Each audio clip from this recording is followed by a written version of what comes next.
Well, a green chilly hello to you, and we're here in Pueblo, Colorado, and this is the Pueblo, Colorado trail system. But basically, we're starting at a very small, almost unmarked. You really have to have you don't really have to have an eye for it, but as long as you have eyeballs, you should be able to see it. It's right there.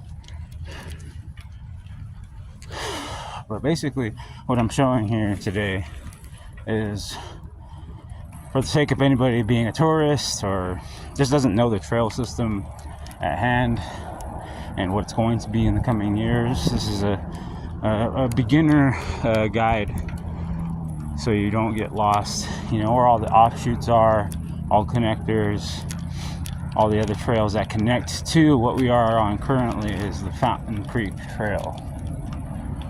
And it's part of the Arkansas River Trail System, or the Pueblo City Trail System, however it's named from whatever document you get it from.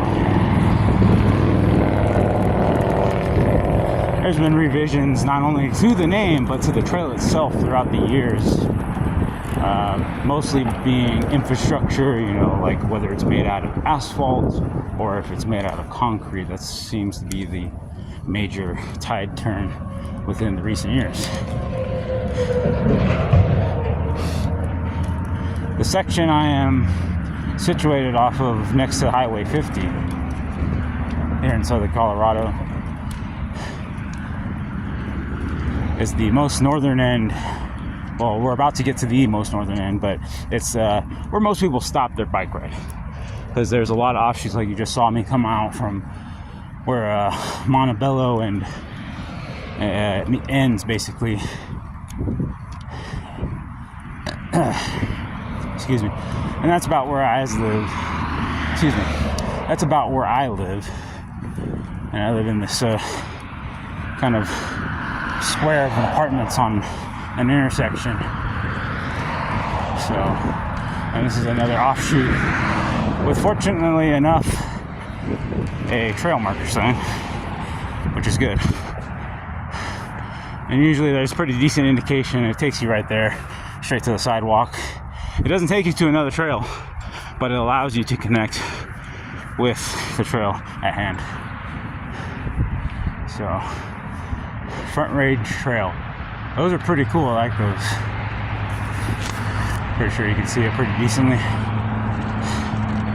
But then that's what we're here for. We're trying to figure out if the position of this camera is good enough for general chest camera use. But there's a lot of, I think they updated it recently. This looks a lot newer, especially with that little Front Range Trail System sign. I like those. I want to see if I get one of those.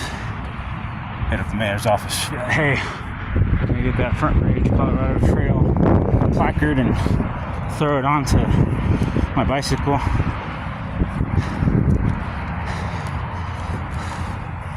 And we continue on. It takes me over to this incredibly small shopping square, shopping center. It's got gas, amenities of sorts. I don't think anything too incredibly serious of the way of hotels on this side of town kind of drop off. Mostly becomes a couple restaurants and mostly convenience stores and gasoline stations. But just across the way, across the Fountain Creek,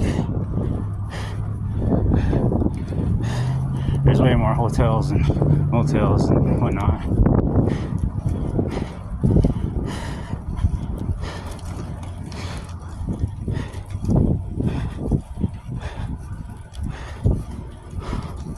Also, since it's closer to the highway, there also is not only hotels and whatnot, but dispensaries.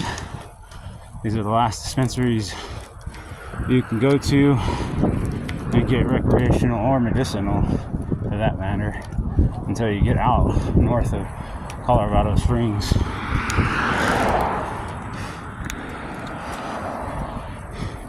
It's a very unique trail system. I never seen one completely constructed out of just concrete.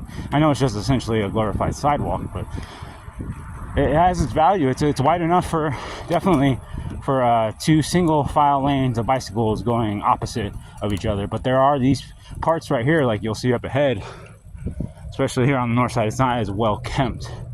See all the debris in the way. I'm probably gonna, it's just easier that way.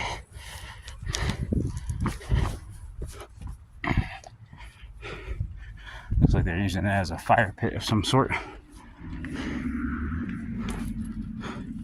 Hello? It's a perfect time to roll up my pant leg. I don't want to ruin my chain ring. There we go, that's a little better. Take off the shades for a split second so I can see what the hell's going on. Might as well get some photos in, you know? It's always times like these that you really need a photo or two so people understand what the heck's going on.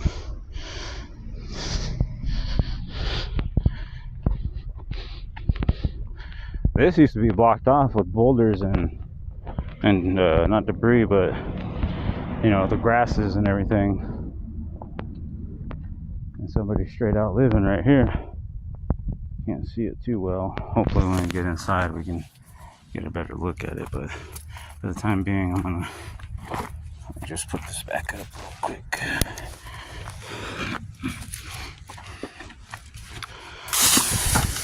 Just kinda, so nobody's at least busting their necks trying to get through this part, and they really shouldn't have to. I understand. Mental illness is a real thing.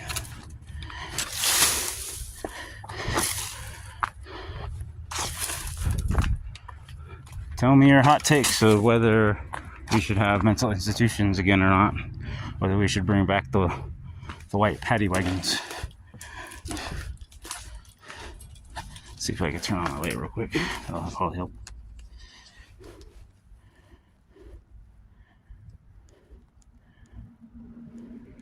There we go.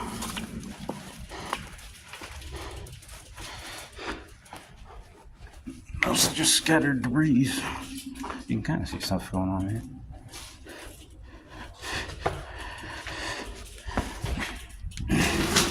Yeah, it's just random crud somebody threw in here.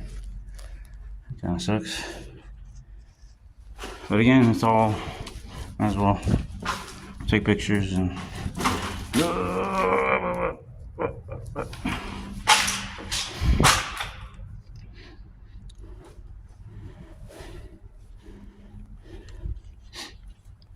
excuse my heavy breathing. At least I don't have a ton of phlegm at the current moment.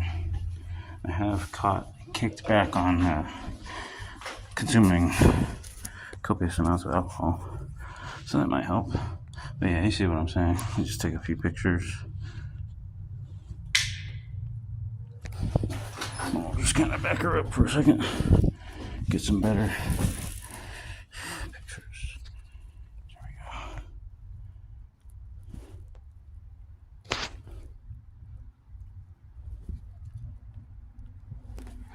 Let you get the gist of it.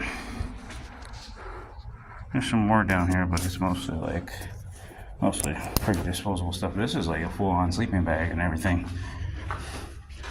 Hopefully the individual is getting the help that they need, or at least it is granted the awareness to get the help that they need.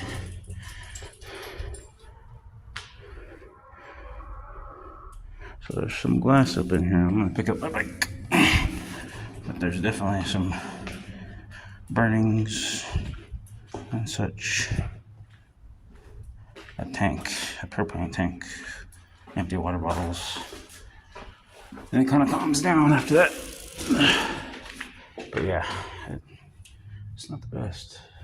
But it ain't the worst. I've seen stuff in LA, particularly like El Monte, California. Pretty bad over there. It could be worse, but we can definitely do and be better.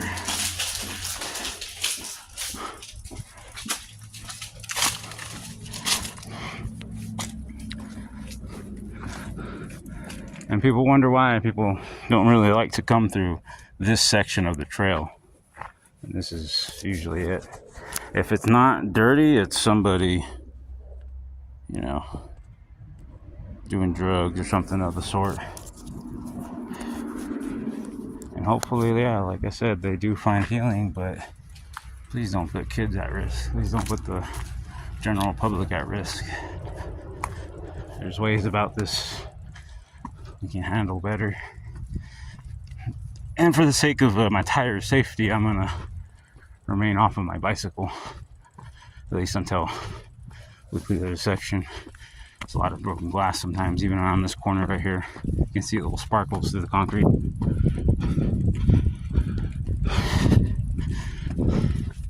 Also, I realized another thing. I said I was gonna put my pant cuff up. Right now, it's probably a decent time to do that.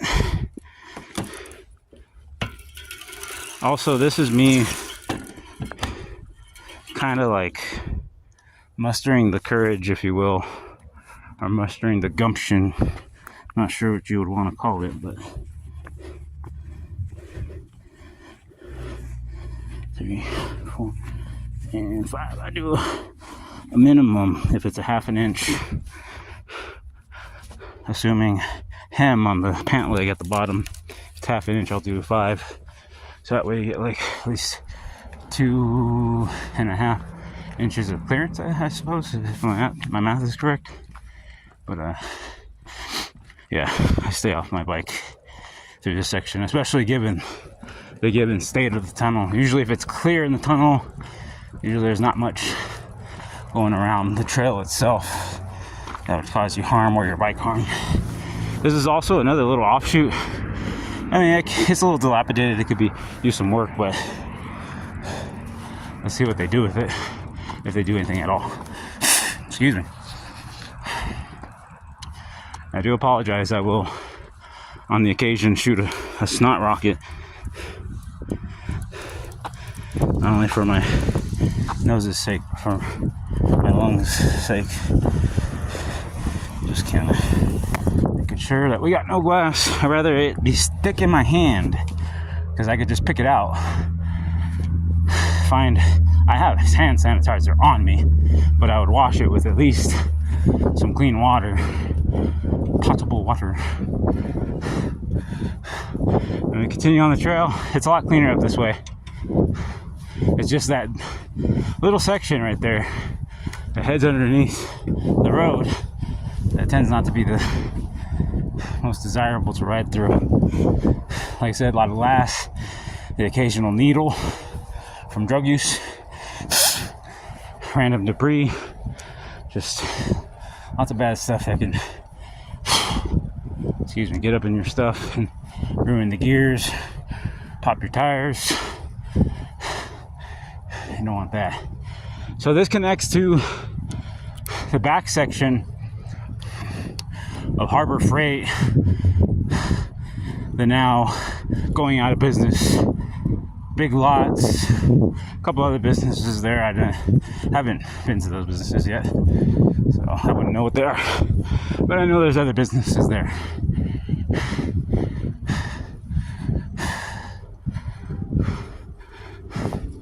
But it's a good fun time on these trails, if you're mindful, of course. Always be mindful.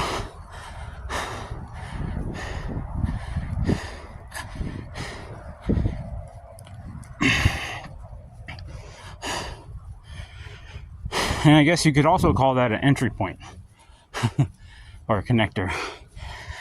It's just a little dirt road, but it connects you from another place to the trail. So, but it probably isn't officially designated or highlighted as such.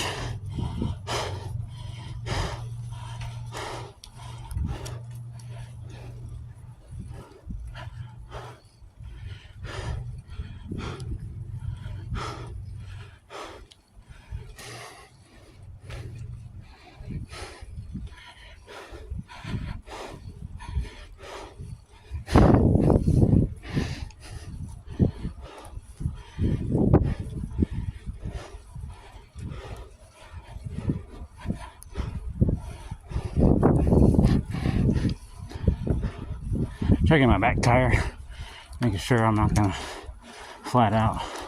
Luckily I'm close enough to home, won't be too much of an issue.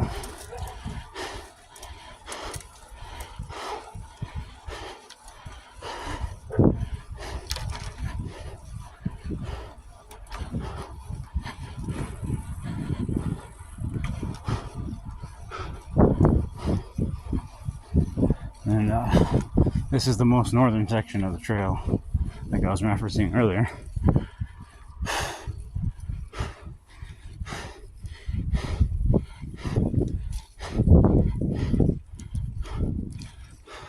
It's got a real hard 90-degree up here.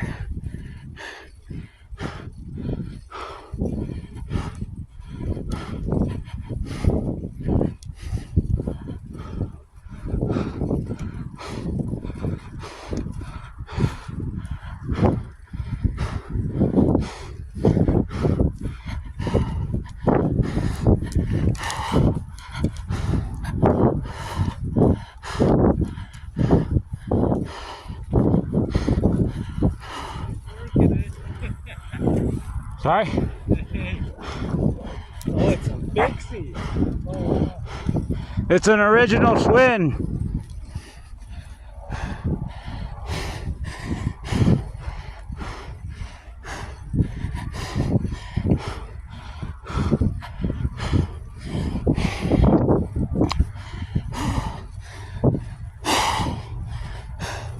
Might as well get it out before it gets harder real quick. But yeah, Lucille here.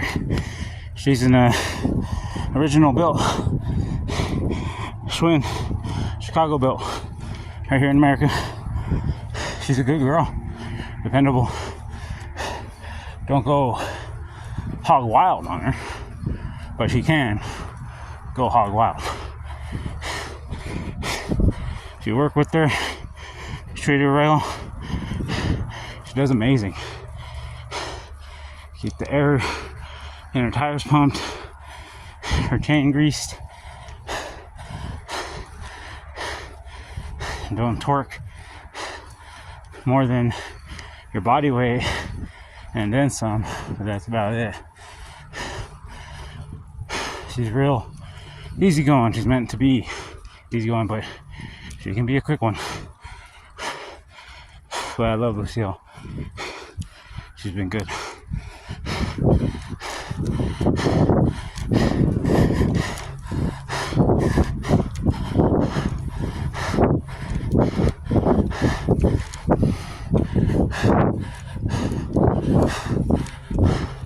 This is the hard part, but it's the end.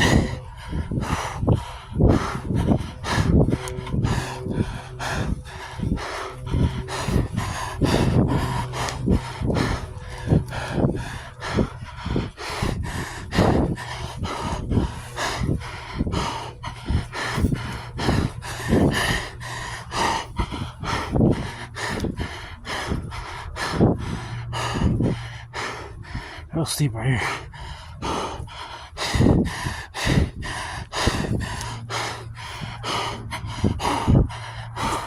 Yeah, I'm out of shape.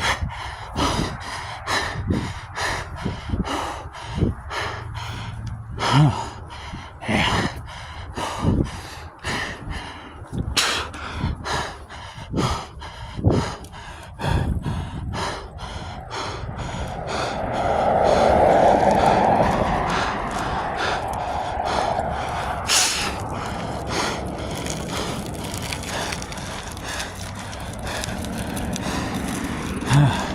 This is it. Oh man. So it takes you to Colorado State University, Pueblo. Woo. And right out of the corner of the enclave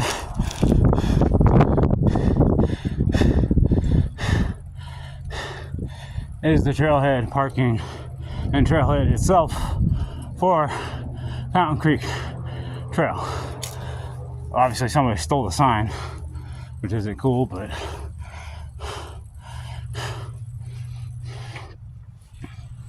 we're headed back, and you get an idea of how steep it was. It really wasn't that steep, but if you're on one gear, it's been a minute.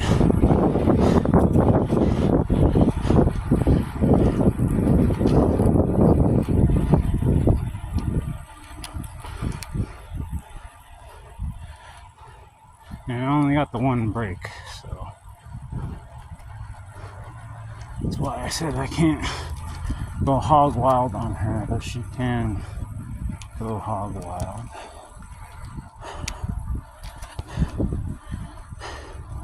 It's getting a little warm with the jacket on. So I am going to show you where you can cross the street instead of going into the tunnel. It's not directly over the tunnel like one would possibly assume, like when I showed you that little outlet for it. That's not it. It's a little bit more unofficial, if you will.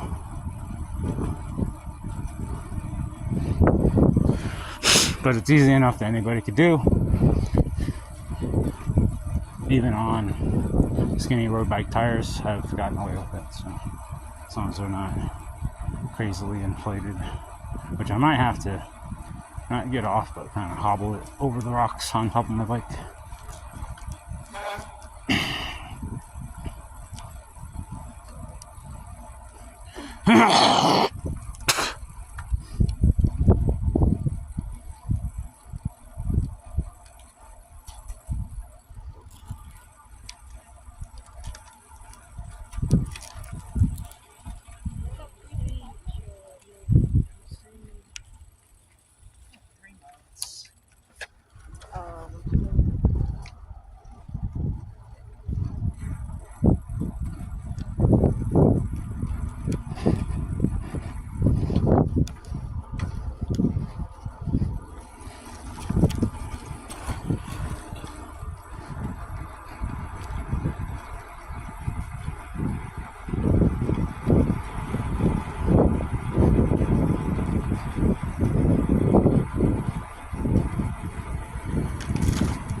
Not surprised this is still holding ice the way it is.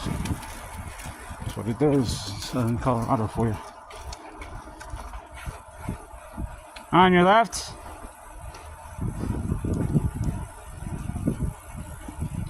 Passing.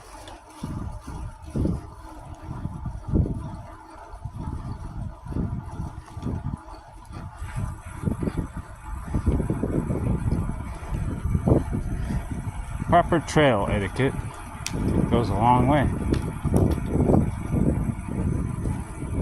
Little ice, that's fine. Little knob of it. Didn't make me scared, but I second thoughted it after I ran it over and tilted. That could have been bad if it was any worse. If it wasn't any melted than it was. If it had some stick to the ground, probably would have been bad. Or if it didn't break the way it did. I heard the crunch. And we're coming up on this little exit that I mentioned. This is all that dirt road. I was connecting Harbor Freight to these little offices right here. But that's not the one I'm talking about. The reason why not that one is because the real ones are right over here, just around the corner. And it's far more appropriate. Besides the little hop off you have to do, which is right here. See, this is the part where I usually hop off, not like off my bike like I'm gonna do now, but I just speed through here. But if I had a front tire that was the same size as my back tire, which I don't right now, then it would have happened, but rather not take the risk. And generally, when I come through that section, that little dirt right there, then nothing really bad happens to my tires. I had one time where I went up it and it didn't inflate my rear tire enough, and I suffered for that. It was not fun. It stopped my ride immediately. I don't know if I went back to my place or what I necessarily did, but I think I called it quits after that. I don't know if I was still living more towards Abriendo. It's a neighborhood here in town. Check the streets. Oh.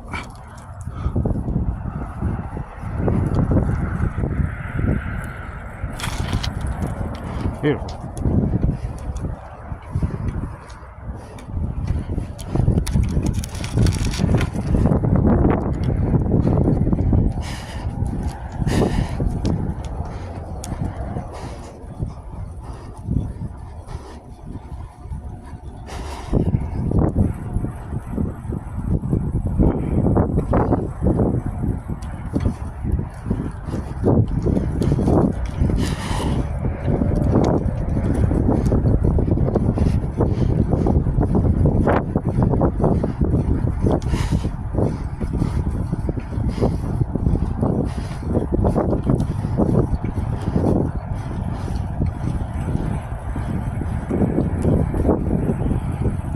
Very nice. So yeah, not a bad excursion up that way. It just needs to be cleaned up a bit. And you saw how I got across using the parking lot of that business, that gap in between the median and middle of the road, and got back on using the small ramp that is street side adjacent to the trail. So it allowed me to have access to it. So it's pretty nice. It was even. It was good. Now we're focused on Fountain Creek, and I'll be very honest, this offshoot right here, it just goes up and on top of the bridge and it wraps back around where you see that part of the trail, and all it does is wrap around the backside of Target and those businesses and pretty much just dead ends and drops you into the street. It has several ramps that you saw a second ago, and it's got a couple of those lined up just before you get to Target if you're coming up the north way. So but yeah, if you're dropping down this way, this is the way you would come, and it'll swing you around under the bridge like how it does here. Give me 1 second. It'll give you a swing around there, and it'll pop you back up in front of the Target and take you to the side of the Target behind the Target, and that's it. That's literally it. Doesn't do anything else. So here we are again, coming back up the way that you saw me come. That was a little connector, not even like a tenth of a mile. But either way, it's this little concrete strip, so the walkway that'll grant you access to the rest of the trail just ends right there. It's pretty nice, and it connects right up here. And yeah, it even uses it as a swale to get all the water off the trail. To be quite honest, it doesn't work. There's a lower spot before it hits that point at the intersection of the trail, and basically that low spot holds all the water and generates a bunch of mud. It really doesn't do anything. So when it rains, I just gotta find a way around. There is another route I will show you here in just a second. Pay attention to that street going down into the elementary school, and you should be able to see it. But we're trying to follow Fountain Creek Trail because that's what I did this video for. But I do want to show you all of the access points, all the ways to get to it that are pretty much official. There's a couple in there that I think are necessary, even though they're not official. But they definitely help get out of certain sticky situations that could arise on the trail or getting to the trail.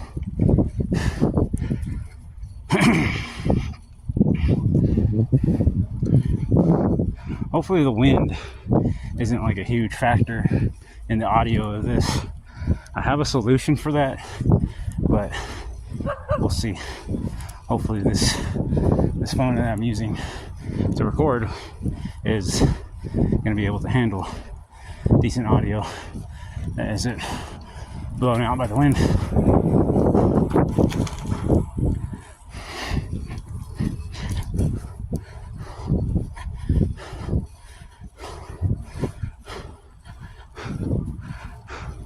But yeah, that's the rest of the town of Pueblo, at least the north side of it. That's mostly it right there.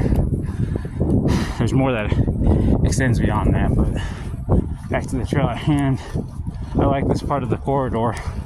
It's real open. I mean, don't get me wrong, during the summer it can suck, but right now it's kind of nice. Low wind, low to no wind, decently bright sun that's keeping me mildly warm. I do have to keep a sweater on, but that's all I got going on besides some pants and some shoes. So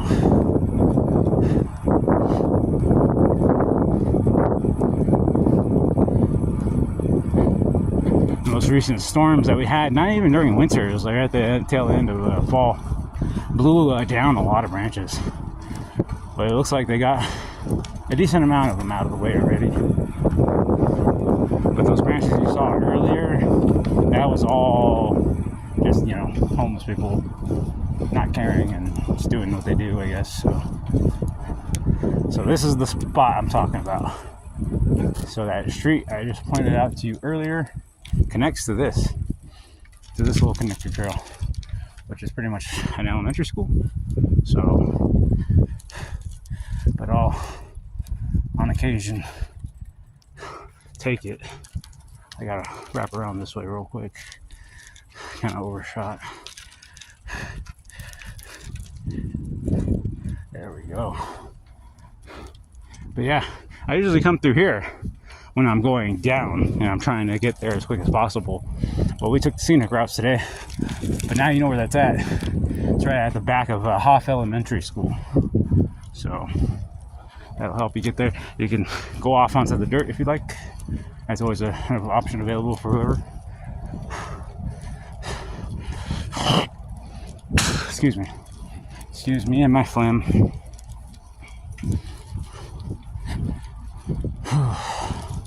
Here's a little kicker here. If you catch enough speed and you hit this corner in particular that I'm on, you'll pop up just a smidge. Just enough that if you're wearing boxers and you're a guy, it'll put a little cold sweat on you if you miscalculate it, or something slips loose, or you just go a little too high.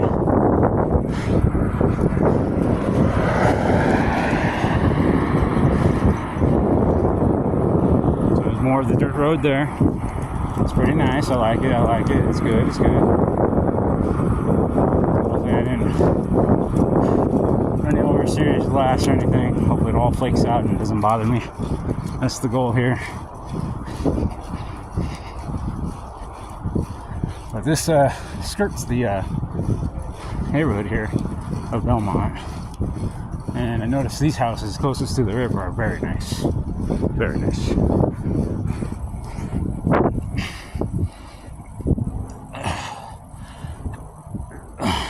Ooh, excuse me. Another inlet right here. I think that's the last. No, there's another one. I lie. That one's just one of those that's their neighborhood access. It's not really marked. But look, Fountain Creek Water Sentinels. You can adopt essentially a stretch of river, or of the creek, and it's up to you to maintain its hygiene, if you will. Let's see what else we got going on here.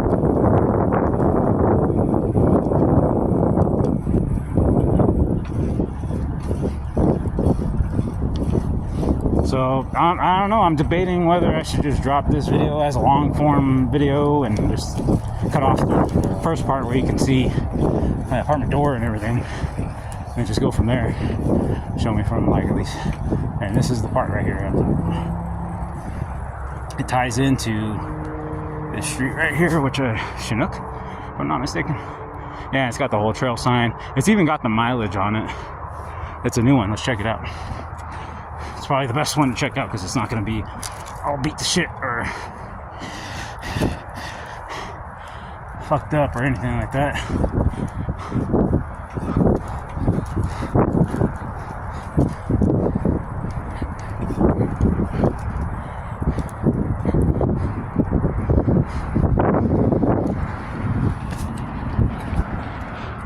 See, you don't got doggy bags. But yeah, it just connects to the street right there. Chinook Hunter. There we go. But yeah.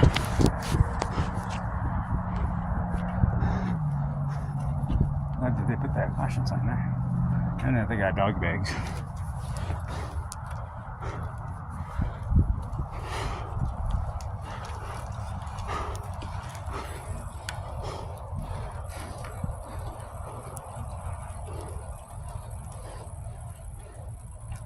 Hit the brakes a little harder here. There we go. If I'm in emergency, I use the heel of my left foot. I just push onto the tire, and it gets pinched between the tire and the frame, and it gives me brakes. It might ruin a pair of shoes, but I'd rather that happen than me not have it. Stop. Oh, they really cleared it up there. This is one of my favorite places, just chill. But we can get to that another time. But they're really clearing it out. They're really going to put in all that structure and redo the freeways. We can get into that another time, but look at this. They really cleared it out. So be careful crumbing through here, because it's really crummy to have to hit something too hard and pinch flat.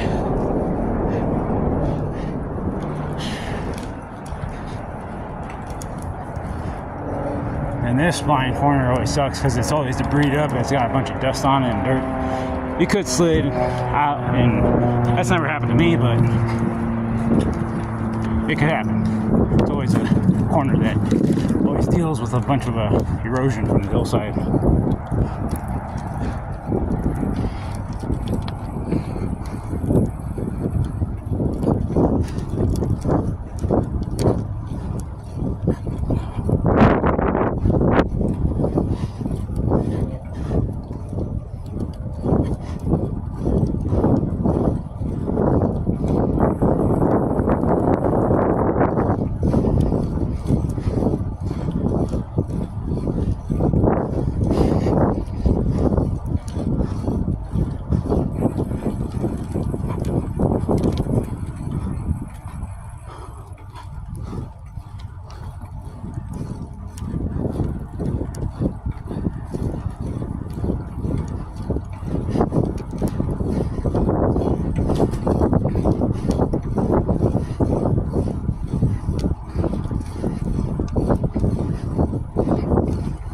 Yeah, that was cool. They cleared it all out.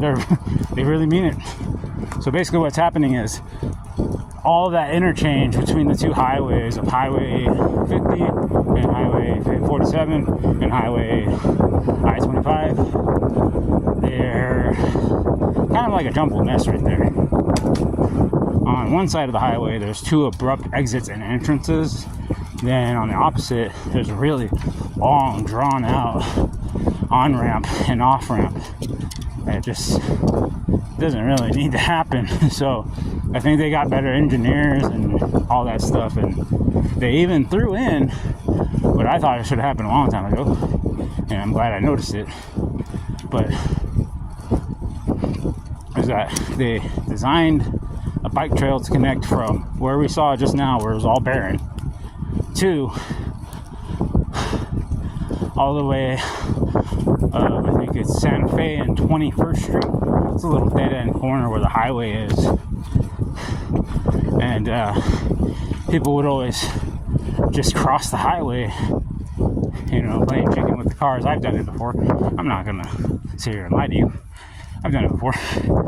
But I always thought to myself while doing it, not only is this A, dangerous, but B, like, why don't they just put in a fucking overcross? I don't understand that. Well, we got my answer, so that's pretty awesome.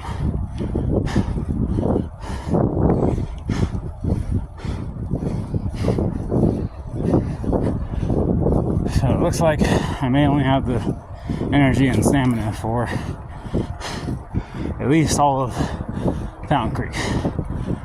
That's my goal right now. I don't think I can go towards the dam today and do that one. I'll have to save that for another time. I need to get my endurance and lungs back up.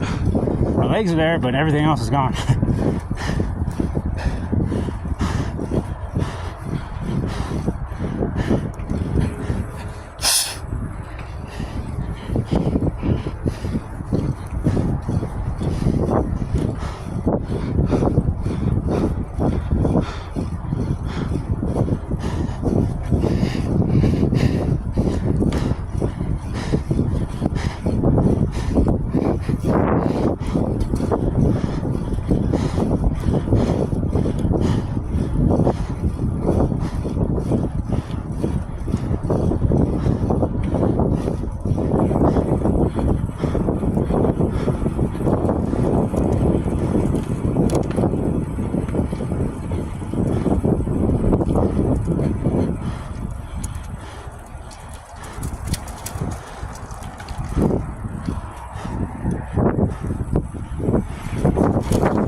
It's always sketch city in this section from 8th Street to beyond 4th Street just a bit.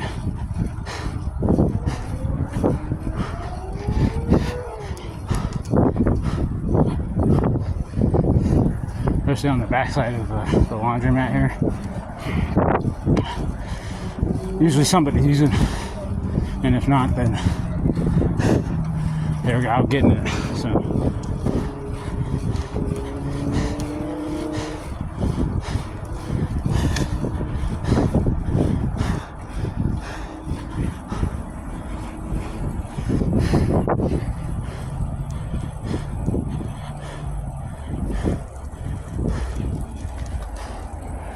Up ahead. Excuse me.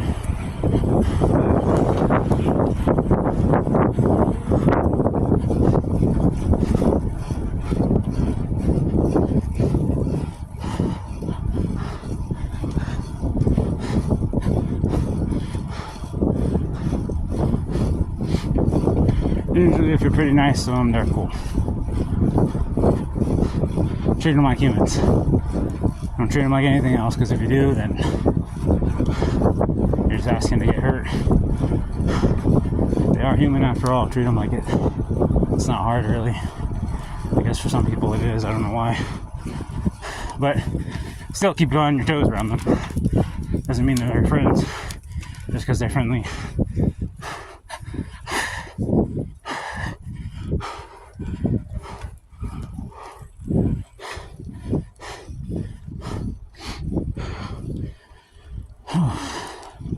Maybe that's what I should do. Start a cycling podcast.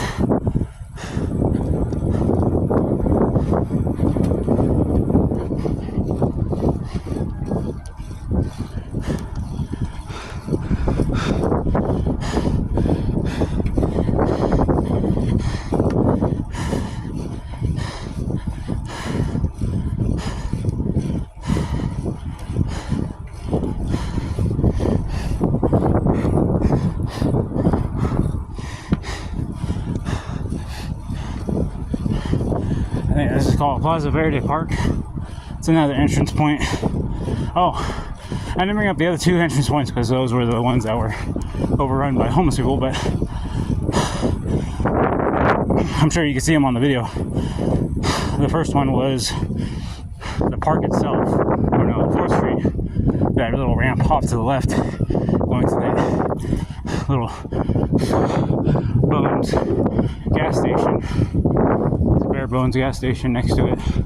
Then right across the street from the entrance and exit of it is the next Dairy Green. And after that, you got the park itself. I think it's got like 2 entrances. one entrance. Not 100% sure. But anyways, you got that. Then you got 8th Street itself, which the entrance is, there's two of them. There's a dirt one, once you end up going to the neighborhood on the east side right there, just that skirts the trail itself, and it's right there.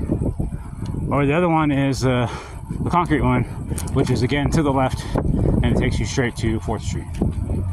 So those are your options at that little scramble there, because it is, especially if it's packed as it is right now with the homeless. So right at your own discretion. They're usually not there early mornings. Usually they're at the shelters or wherever they're staying. That's more safer, because usually the riverbed itself is pretty fucking dangerous for anybody, whether you're a man or a woman that is homeless. So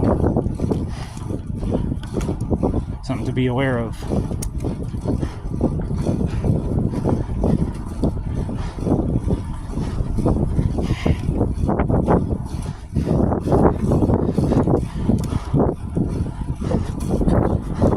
It's pretty nice throughout here, though. It's looking very, very, what's the word? We fawn over a empty wheat field, or a full wheat field of golden wheat. All that wheat is, even though it's not wheat, I know it's not wheat. That's what it looks like to me.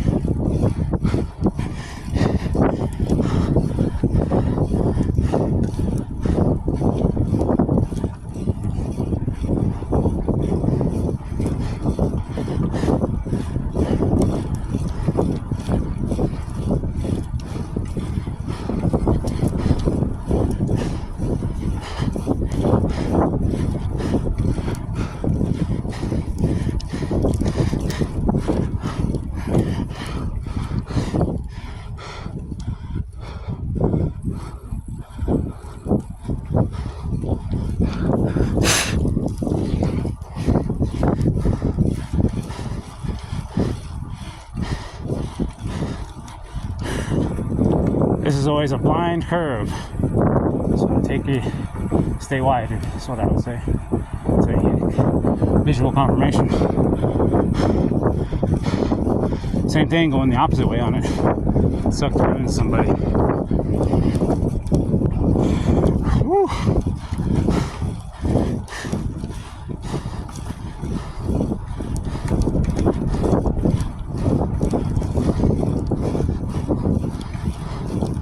So this is the end of Fountain Creek Trail. It's a nice trail. It's a decent trail. Could use some work, but I think that's just because of the areas that it's in. They're very, very moist.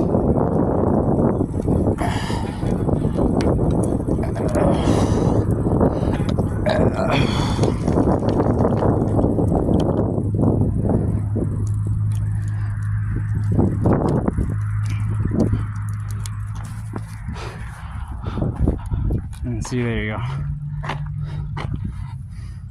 Well, I guess we can go to Runyon Lake.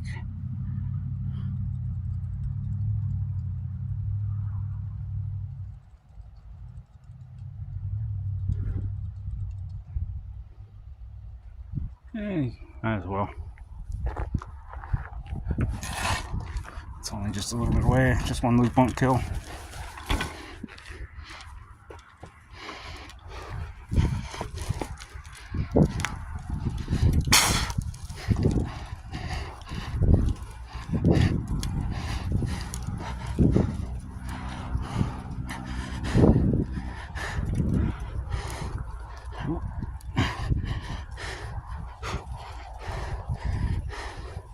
I definitely do need more time to acclimate and get my lungs and cardio back up. Not to mention knocks loose some of the phlegm in my lungs and get that out as well.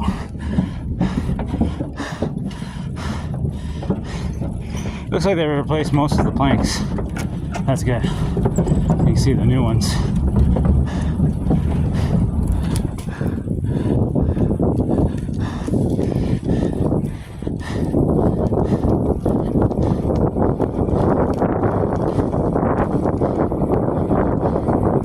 And this is a nice little walk through the park, literally. This is probably the most park-like experience on the trail because the river's not next to you. So, just flat and trees and bushes and grasses of all sorts and reeds, and I don't know the whole botany of the whole place, but it's got beauty. I can recognize that. So, that being said, this next section can get a little ugly, especially if somebody's coming in here a little too fucking fast.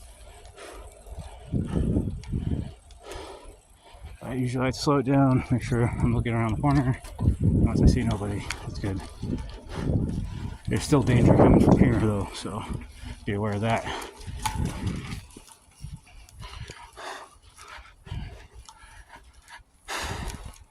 Lots of dips, like dips down here.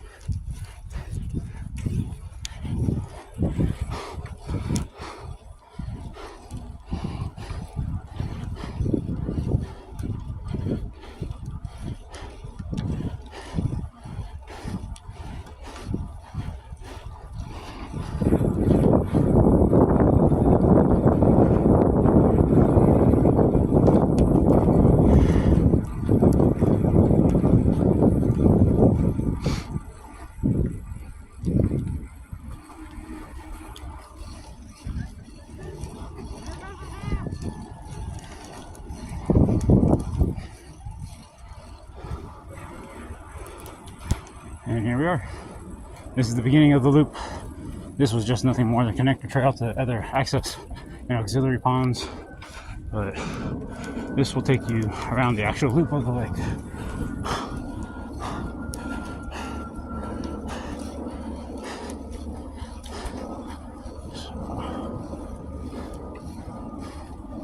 It's got a couple other offshoots elsewhere too, but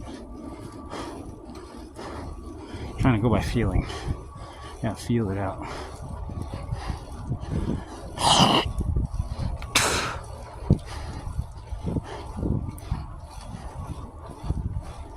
Little boat launch right there if he needs it.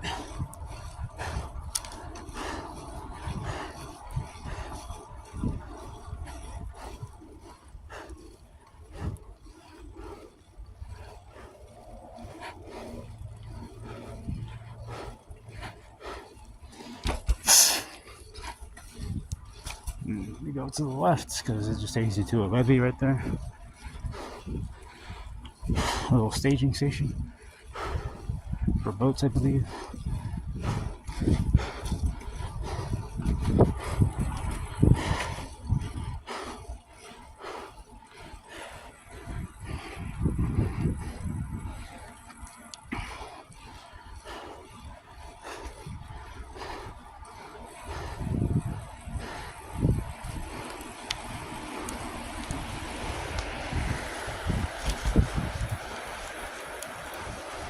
Oh, coming through.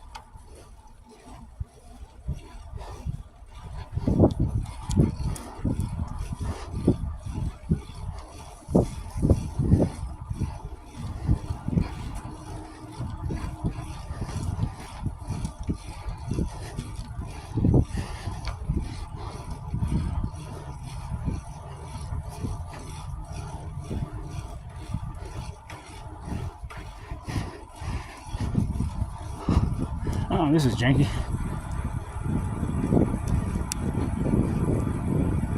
Oh, it's just that little section. It's not a bad, situation here, with the loop, so.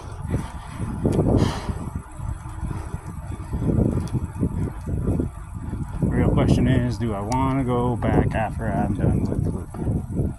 I think I should keep it going. So, make a marker within the video that this is the cutoff for this section of the loop. We'll continue it back on it.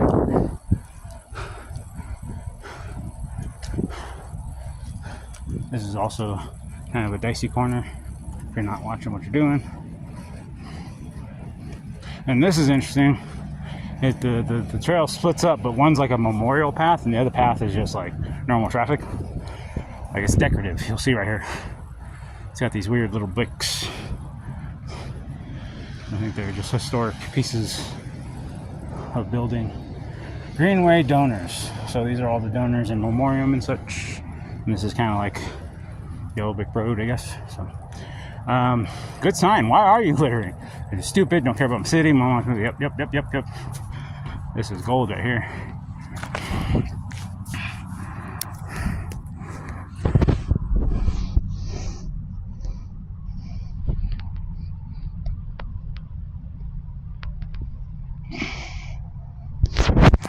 That's cool that they put the bench though. Kind of makes it, beautified, if you will. Whatever term you like. But fresh concrete, that's nice. Smooth. Cured.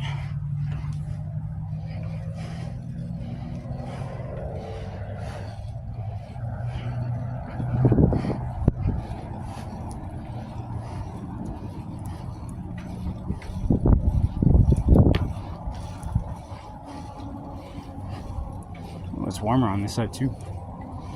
But this is the new side of the levee. That side has been done and over.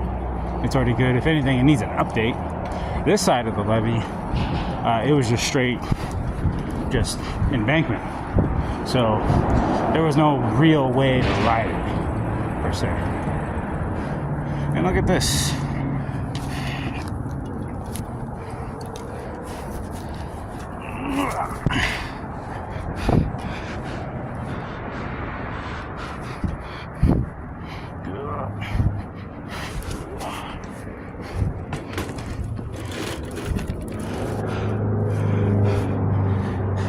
I know that guy.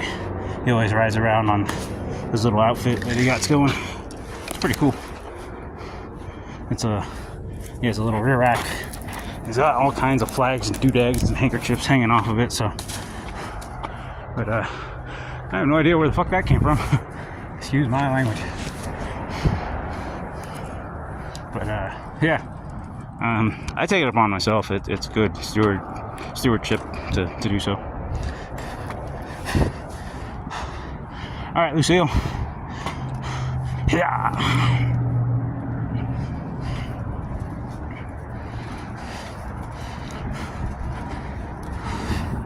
And we're going back on the road, or the trail, I should say. I don't know where this stuff comes from, but it's always real crummy in here. Thankfully, there's no debris. No glass in the way, no slivers of metal. Those are the worst ones. Those are the ones that they piss me off worse than glass, is the slivers of metal. Because you look at it, you pull it out, and you're like, how the fuck did that get stuck in there? Then you feel the very edge of where it entered. Cut myself once or twice on some of those. I just didn't believe it.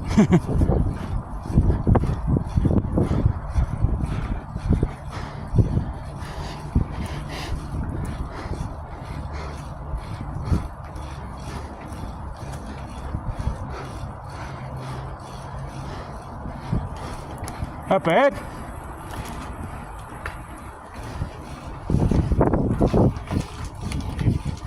Hey.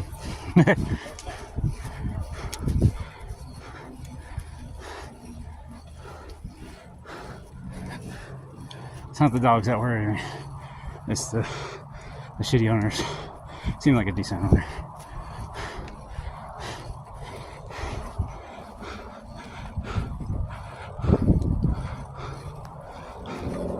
What in the crap is going on here?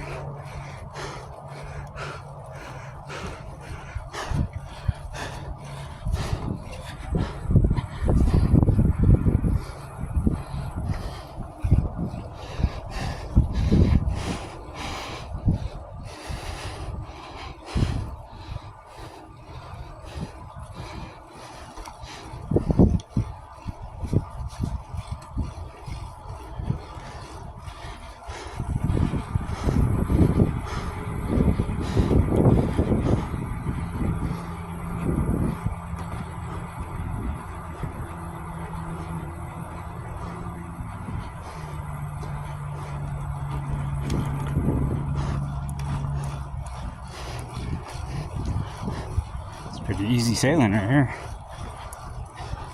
Don't know if it's because it's smooth or it's flat. I do not know. But yeah, this is also a dangerous stretch at night, especially if you're on that side of the river trying to sleep under one of these bridges, especially if you're a woman. Not a good place to go. Not the best.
Up ahead.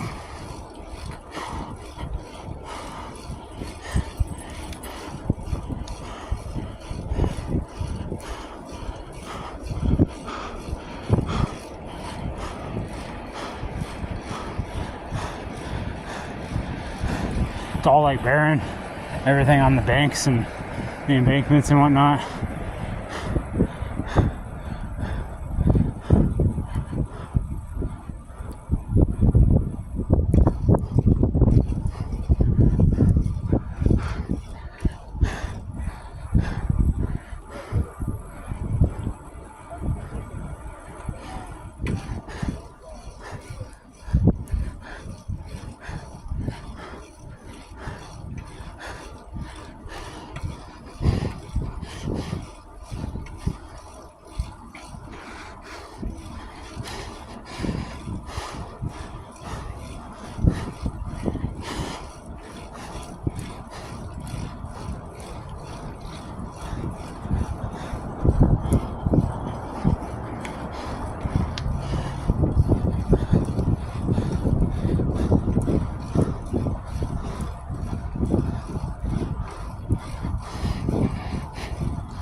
Probably the nicest piece of trail thus far, just because it's probably the newest.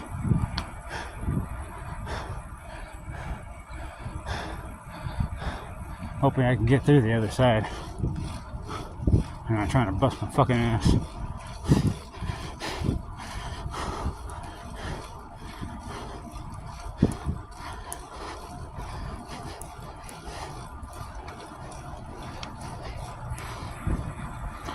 I'll showcase the bridges in another video, I suppose. It's just me getting down to, I guess, Dutch Park and heading on back. I didn't even check my Strava yet. People must be wondering, like, why don't you got like a little setup for your bike to hold one of your phones or your camera or something? Well, I like things at chest level, especially since the videos that I'm going to be doing later incorporate me working with my hands and watching what I'm doing with my hands. We'll get into that another time, but that's why I prefer it at chest height. I don't want head cameras. Look kind of goofy with them. Already wearing a helmet. I'm not wearing a helmet right now. I'm wearing a cycling cap. and some glasses, some sunglasses, and that's it on my head. If I can do it, I'll go full cycling cap the entire time, but I'm not really trying to have a full-on helmet thing, another thing to worry about, when I can get phone clips. Phone clips are pretty great. I like them a lot. Turn your phone into a pretty steady camera, and the clips won't damage your camera. This is not an advertisement. I do not get paid. I actually got mine for $15 in a discount bin store where they sell Amazon return pallets. I refuse to support Amazon except for the entrepreneurs that take advantage of their marked down items and return items and clearance items and resell them for profit. Because then I think they're losing profit at that point, at least Amazon is. And the only one to gain it is Mon Pa. And there's a decent amount of them out here in southern Colorado, or just in Colorado in general. And we're gonna zoom right here. And whee! Not incredibly fast. I'm sure if I was hauling ass to that corner at a decent rate, it wouldn't cause me to slide out. Then yeah, I'd go way faster than this. But I want to get home safely. I want to see danger before it arrives. See, like this is exactly what I'm talking about. This is the stuff that they started doing, and I'm glad that they started doing it. Started showing some real efforts from in part in the city. People can talk shit all they want, but to be quite honest, I'd rather have my money go towards paying a couple guys from the city to clear out all this crap so I could see around the corner and not smack into people. I think that's a little bit more of a concern than some of the purpose of these nonprofits. Some of them were just, you guys just love wasting money. That's all you guys like to do. Wasting money for a fucking made-up job that nobody fucking needs, or a made-up problem that nobody had. It's quite ridiculous. So, right here, this is Wolfskill Creek. Or at least the connecting creek. If I kept going up the creek way, you would have saw it, but I guess we'll save that for another time. So, going this way. Now we're on the south side of the river. It's gonna be pretty nice through here too. There might be more ice patches, so we'll take it easy.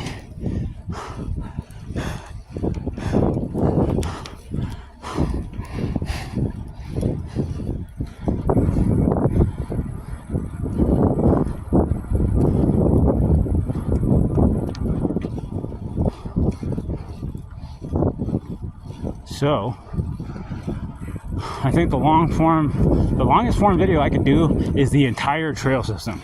We're not doing that today. That's an all-day endeavor. There's a lot of spurts and offshoots at the lake. There's a North Marina and a South Marina. A lot of highlights along the way, not just trail bed or a riverbed and trail. This is probably the most exciting part of it because it is in a downtown location.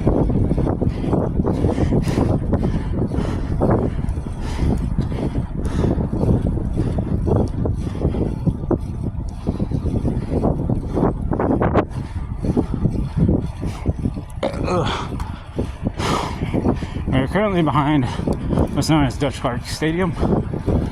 It's going to have a dirt road off to the right that you see right here. It's going to wrap around, go up this hill.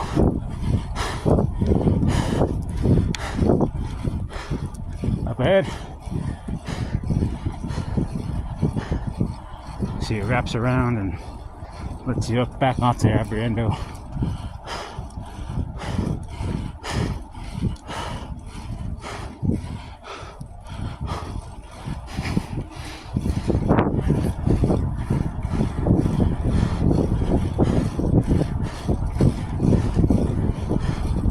Lots of free firewood. Come and get it.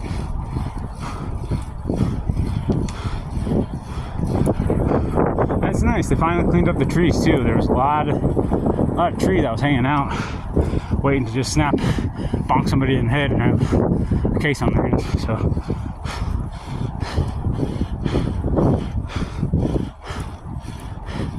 see, most of the ice is pushed off, so that's good. They must have plowed it.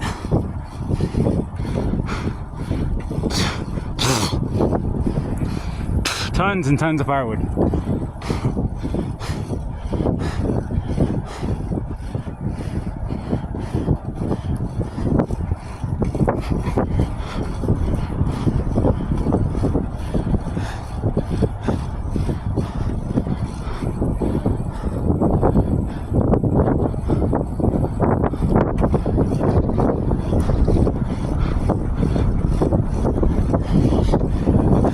They wiped out everything right there. Don't know if they needed to do that. Glad they kept the trees. But I get it. Mitigates homelessness camps. Really does.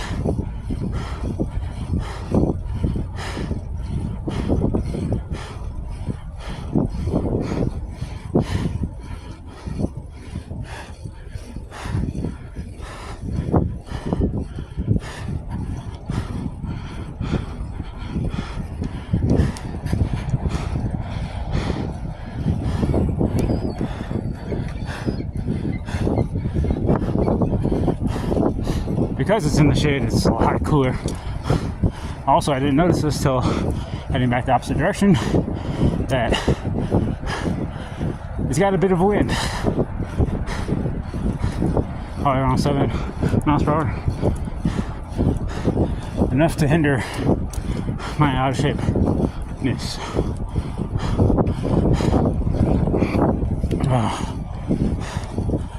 Whew. There we go. The rest of it should be relatively wavy. You'll see. It goes up and down.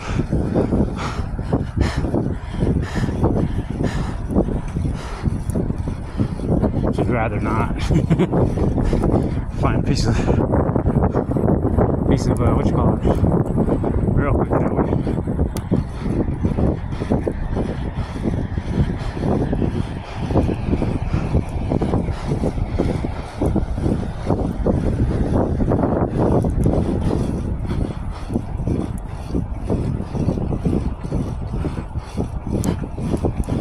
It's a lot of saw work.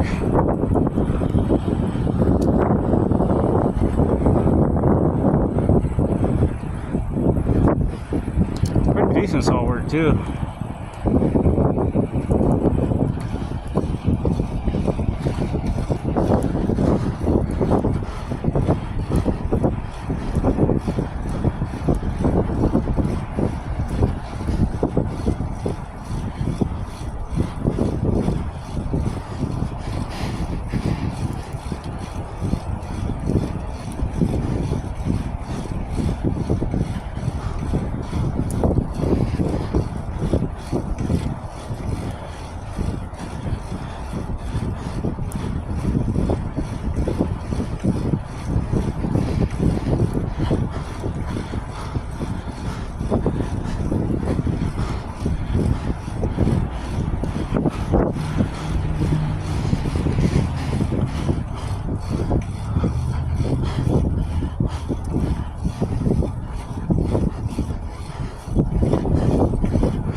There's a little bit of a climb.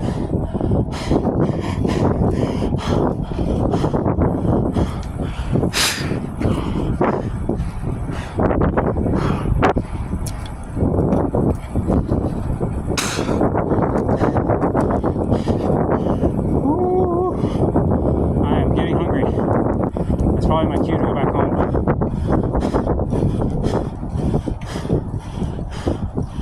Alright. This doesn't look too safe. So I'm gonna hop on up.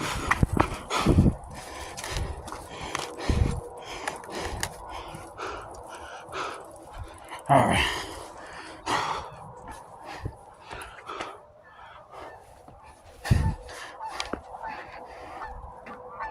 I think it's getting close to, I want to say 4 o'clock. I don't know, we'll see in a second.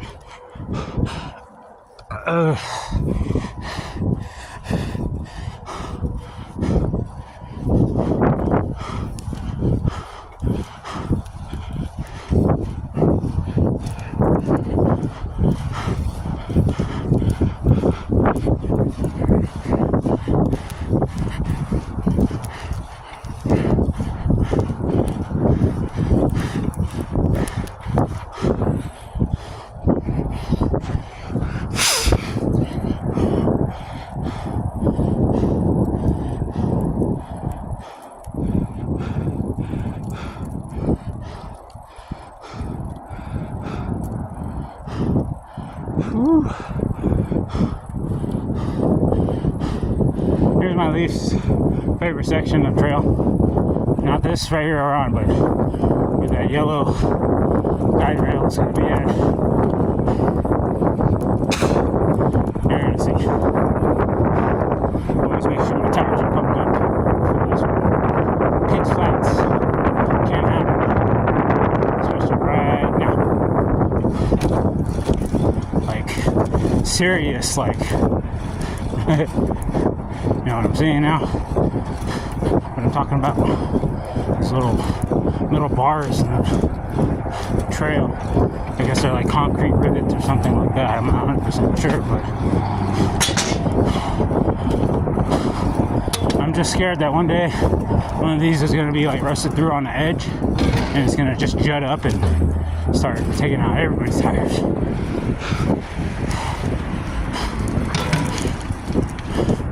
Up ahead.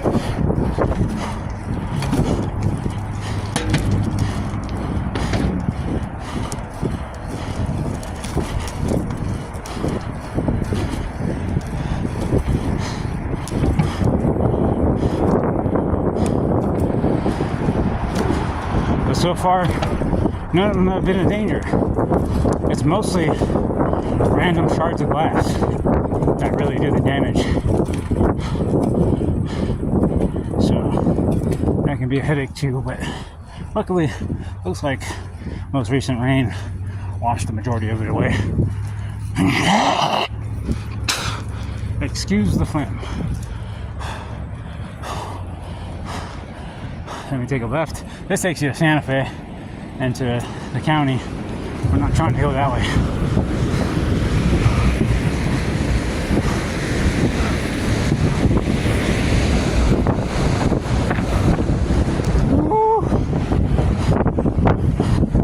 That'd be fucking something if it wasn't recording this whole time.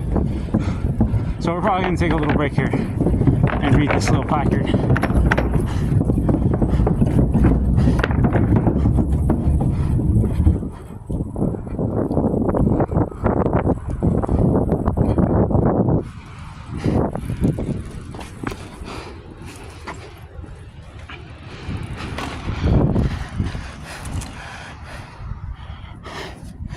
Whew.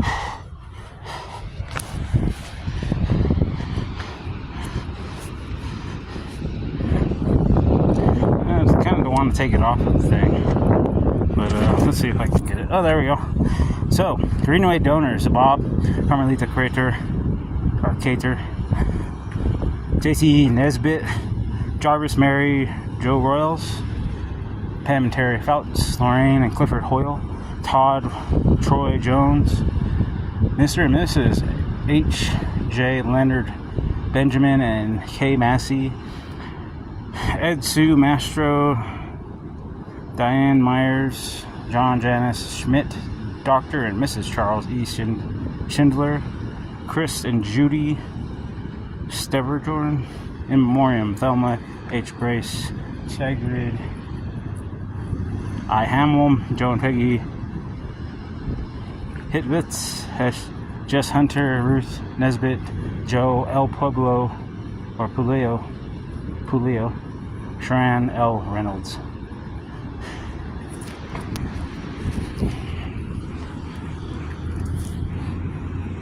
So, it's a little chipped away, but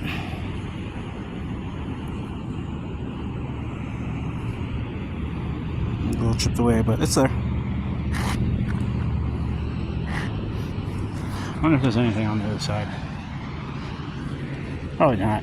Yeah, nothing. There is something on this side here. Made possible by the gift from David and Lucille Packard Foundation. I know Packard's a name I've seen around here in some of the older buildings, so. But yeah, that's mostly it.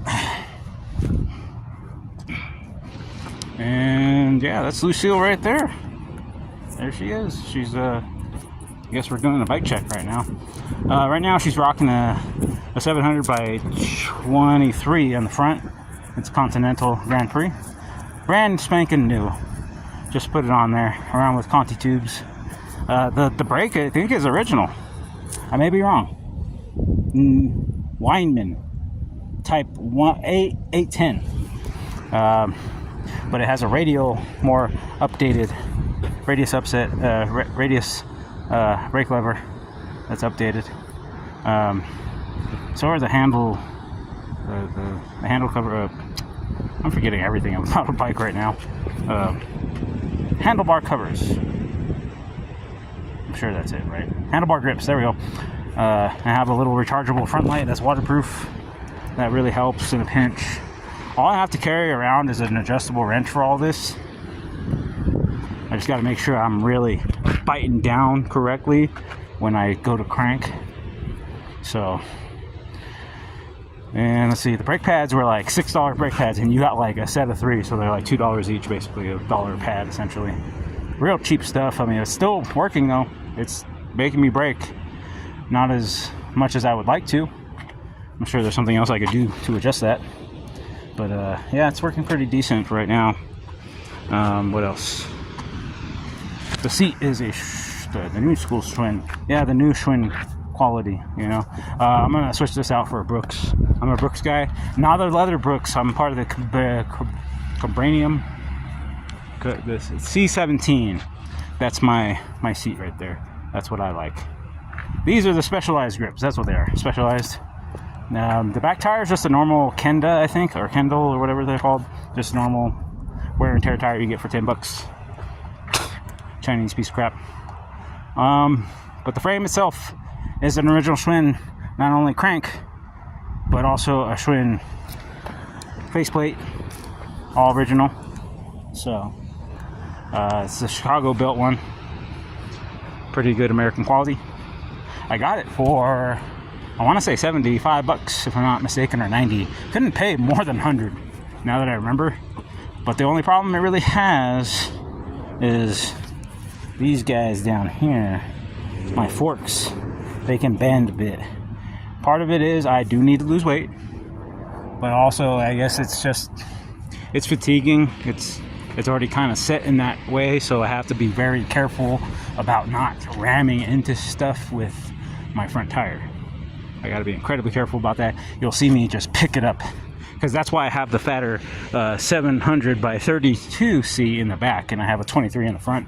It just kind of gives me that remembrance of like, hey, lean on your back tire harder, because it's a frame thing. It's not a wheel thing. It's not a tire thing. It's not a tube thing. It's very much a frame thing, and the fork on this thing is like very old school, very used to lightweight Americans going through depression riding on these things. So that's kind of the era it comes from. Maybe not the exact era, but that's definitely the style it has. And I'm pretty sure these are the original sweatback bars for it. So, and here we are. We're on Runyon Lake Loop Trail. Yeah, it's a nice trail. This is the back side of it. It connects you back over to where we got onto the trail. And you saw those anglers up ahead.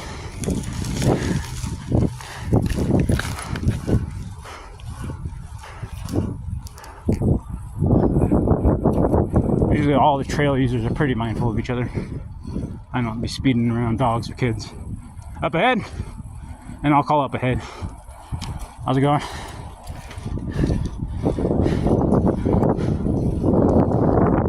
Throw on the shades. And here we are.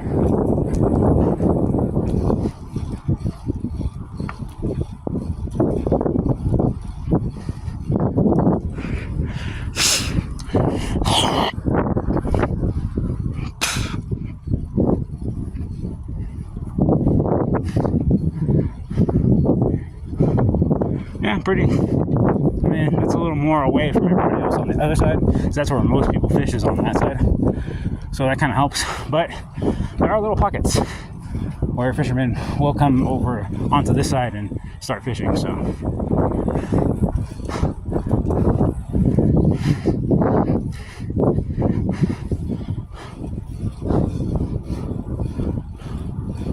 there's one of those pockets.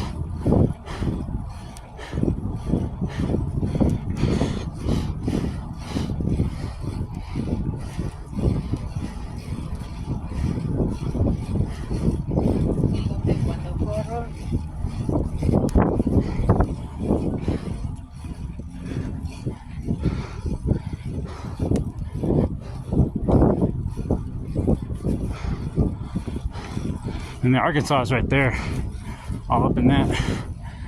Over here are all the diverted water lakes and reservoir. Onion Lake is, I don't know if it's a natural lake, I'm pretty sure it's not. I'll have to look into that, but it's definitely getting runoff from a creek. And that creek comes from deeper within the city. It starts over by the beginning of the river walk itself. So has another reservoir over there somewhere, and I don't know where that one originates from, but apparently that one's Lake Elizabeth. Didn't know it was a lake. It doesn't look like much of a lake. It looks like a man-built, reservoir. So they want to keep calling it a lake. I guess it eventually, it could be anything if you keep calling it the same thing over and over again. Keep saying the same lie, people will believe it.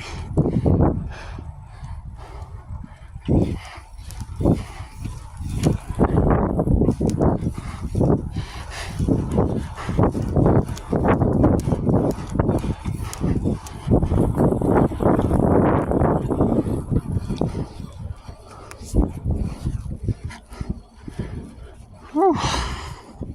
Taking the trail back. I'll take it easy through this little corner. See, there's the river again.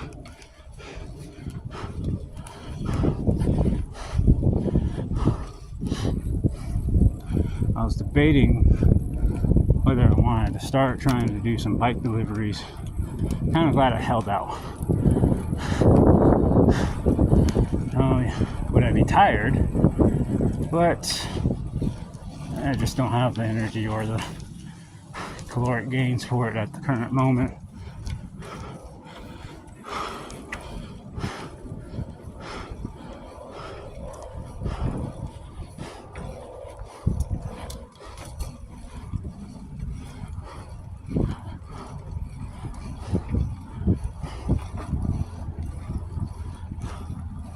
And here we are through the park area again. This I refer to as that.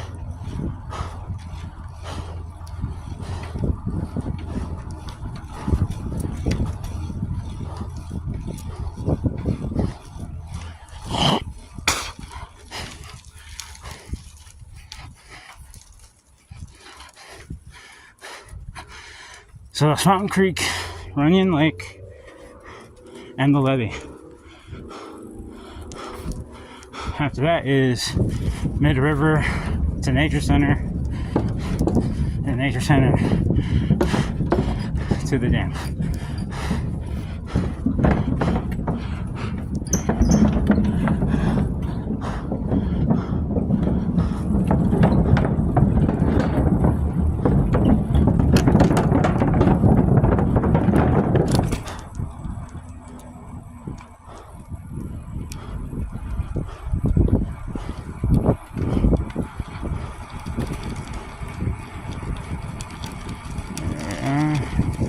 That place floods right there. That's a little half pipe that we just passed. I don't see a whole lot of people skate it. Maybe like a group of kids will come around every once in a while, but they have that whole skate park over on the east side coming up that they can mess around with, so I don't think it's really imperative for any of the youth to come out this way and carve up on a tiny half pipe.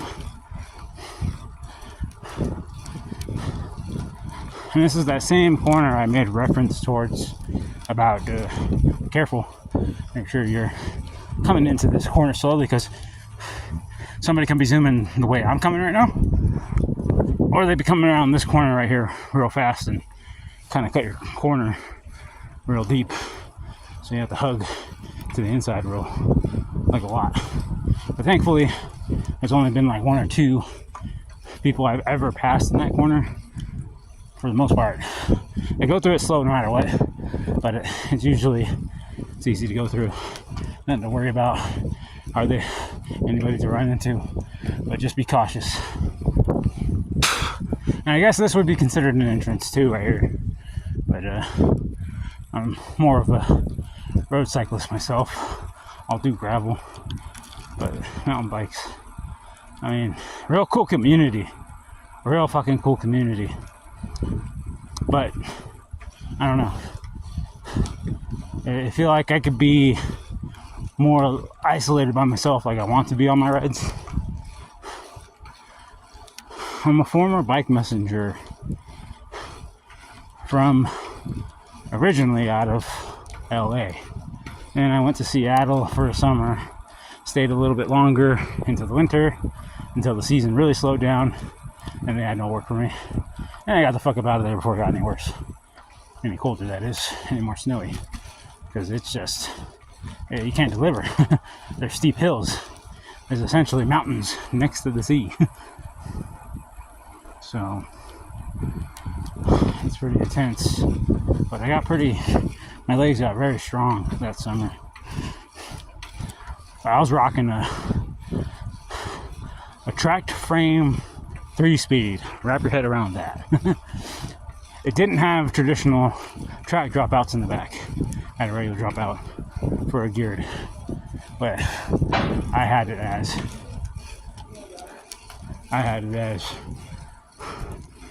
what you call it?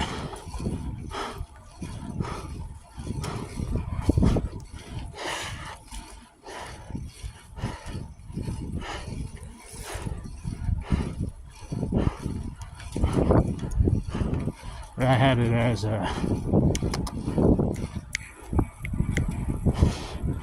my brain is blanking.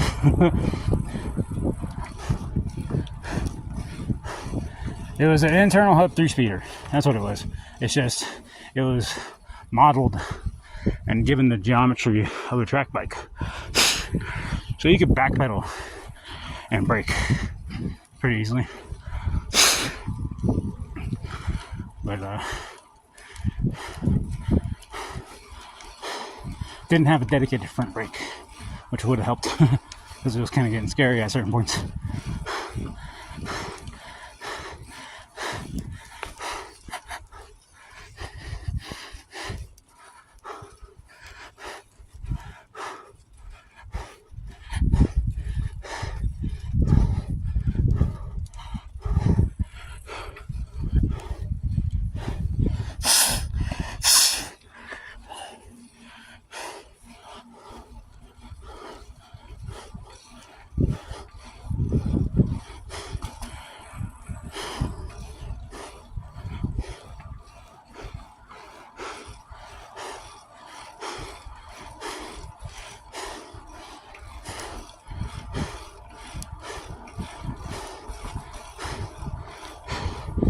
See how crowded it is over there.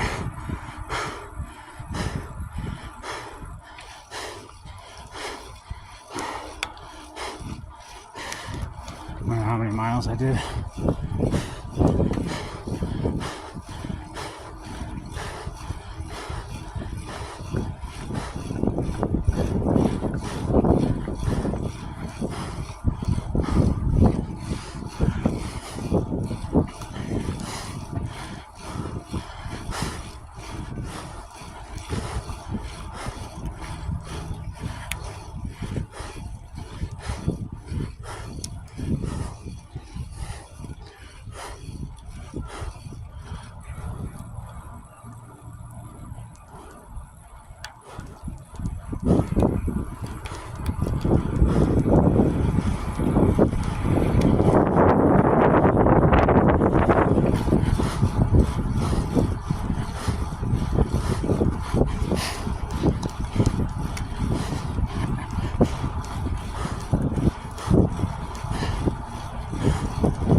Yeah, they try to block it out. Branches and shit.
Not bad, buddy.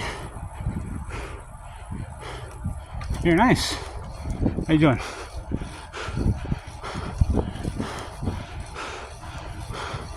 Wonder how you got out. You're a very pretty dog, though.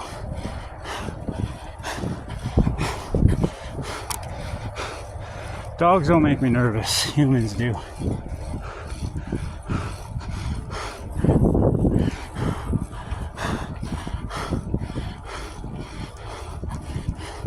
Yeah, that dog looked like he was trustworthy. He just kind of didn't give me even a second glance. Because I gotta wait for this guy to pass. As soon as I passed, he was on his business.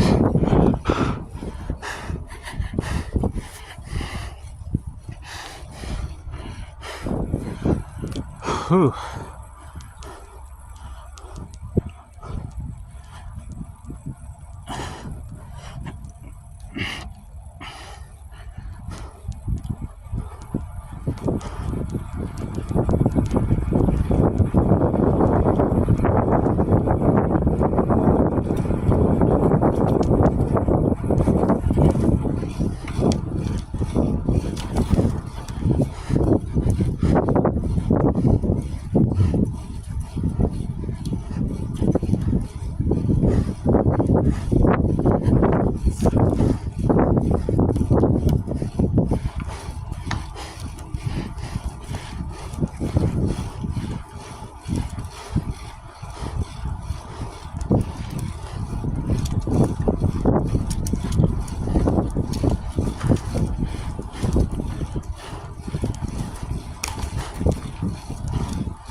Ooh, yeah.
And this is my little rest spot that I made reference towards a little bit earlier in the ride.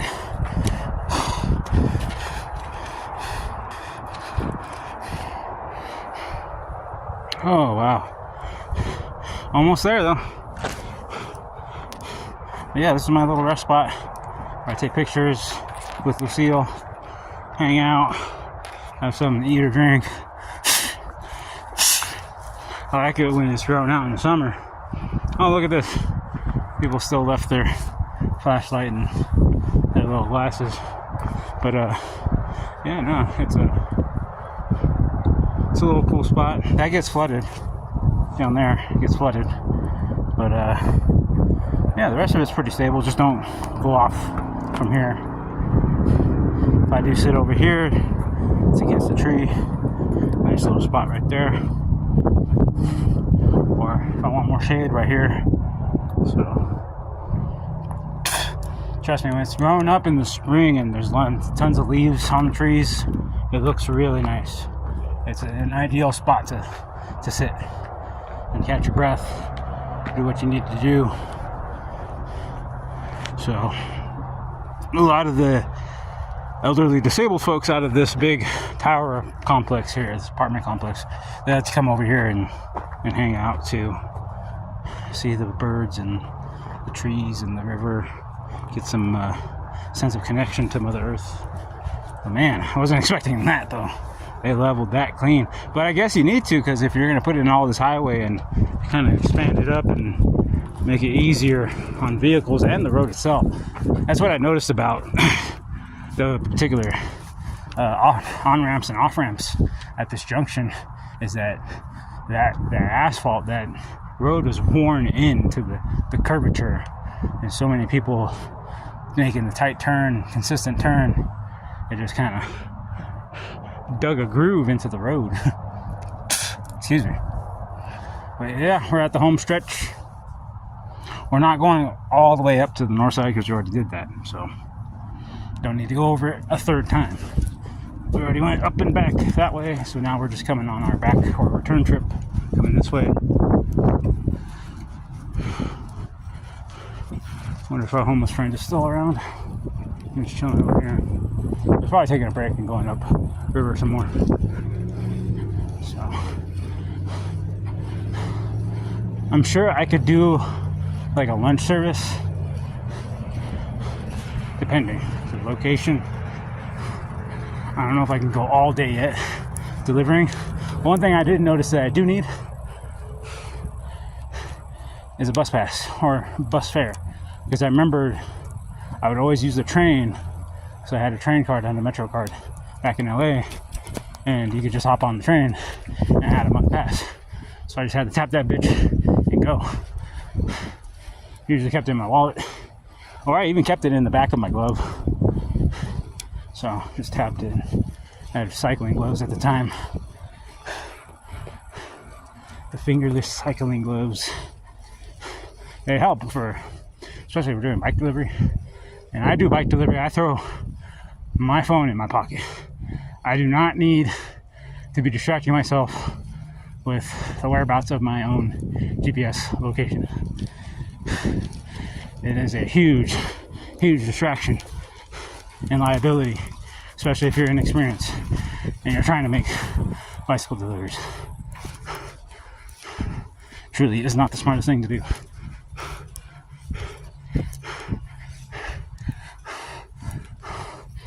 Whew.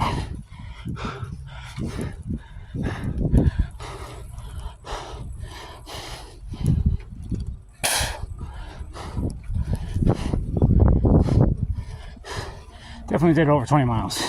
That's good. I thought I was going to hit 15 and die. It's mostly a lung capacity issue. And just consistency too. Consistency will give you the capacity. The capacity will give you consistency. They'll feed each other.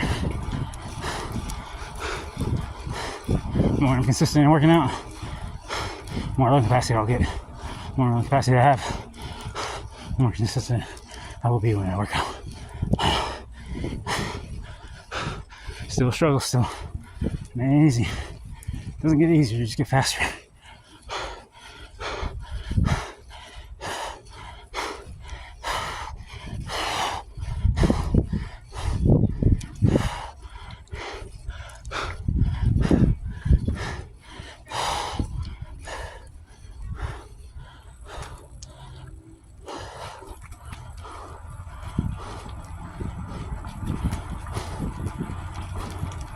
So I'm going to show you this little outlet inlet, little connector that goes to the school. I like it because it's either dead, silent, empty, or it's jam-packed full and nobody's moving because it's deadlocked. I've seen this thing packed full before. But I think now they make them, if they get here early enough, they force them to go up ahead and park in this lot, so that way people have space to get through. They even have an opening at the end right here by the stop sign so like kids through.